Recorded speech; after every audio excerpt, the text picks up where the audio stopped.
Oke, lanjutan yang tadi ya. Langsunglah gunakan kesadaran tersebut ketika kamu paham bahwa situasi kamu sedang dijatuhkan, mau itu oleh dirimu sendiri, mau itu oleh orang lain, mau oleh sesuatu yang kamu sayang atau yang kamu benci. Ketika kamu sudah memiliki kesadaran, langsunglah pergi kepada hal yang bisa membuat kamu mendapatkan kebenaran yang lebih baik lagi. Bahwa sebenarnya ada 5 aspek untuk bisa membuat hidup kita lebih baik lagi. Nah sekarang nih isi pikiran aku ingin memberikan sebuah pedoman pembelajaran yang mungkin bisa kita aplikasikan dalam kehidupan.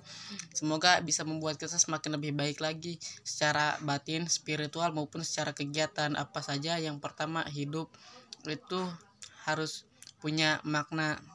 Sebenarnya aku tadi tahu istilahnya, tapi ketika aku buka kamera tapi lupa. Yang penting aku paham ya. Ya udahlah lanjut. Yang pertama itu hidup harus punya makna, harus punya tujuan yang kira-kira berguna enggak nih untuk kedepannya, berguna enggak untuk aku dan juga untuk orang lain. Yang kedua, hidup itu harus punya value itu harus punya nilai.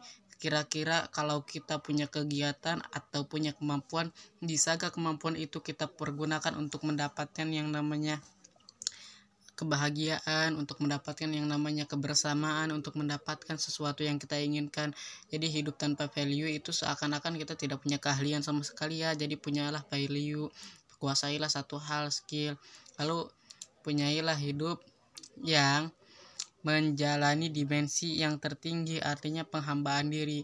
Ketika manusia memiliki sesuatu yang bisa disembah, seperti contohnya aku adalah umat yang beragama Islam, kita menyembah Tuhan yaitu Allah Subhanahu wa taala, dan juga bisa membuat kita lebih rendah hati, sadar diri bahwa tahu bahwa hidup ini hanya sekali dan juga memanfaatkannya dengan sebaik-baik mungkin. Lalu yang keempat adalah hidup yang memiliki manfaat pada hubungan kesesama, yaitu hidup yang dimana kita ketika bahagia kita juga bisa membuat orang lain bahagia, yang bisa dibilang adalah hidup yang bermanfaat bagi orang lain, bukan hanya bermanfaat bagi diri sendiri.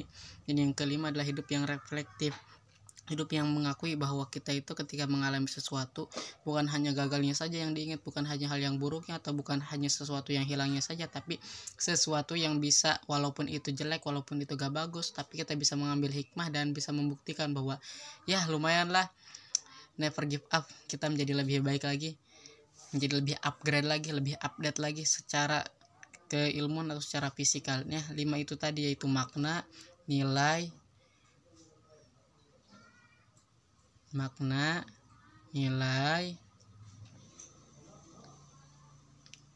penghambaan ya, makna, nilai, penghambaan, lalu persahabatan atau bermanfaat bagi orang lain, dan yang kelima ialah reflektif ya. Banggalah menjadi dirimu sendiri dan banggalah atas perjuanganmu. Hargailah bahwa kamu telah menjadi lebih baik lagi. Jangan terus-terusan memikirkan kehancuran terhadap dirimu, karena pemikiran akan membuktikan bahwa pergerakan kamu sesuai dengan apa yang ada di dalam pikiran, yang menyatukan pada perintah dalam jiwa dan juga tangan dan juga gerakan segalanya. See you next time, kita sama-sama berkembang menjadi lebih baik lagi, dan juga aku pun lebih kooperatif lagi lebih kompetitif lagi dalam mengutarakan pikiran agar tidak ngeblank seperti sekarang. Yuk, see you next time. Bye bye.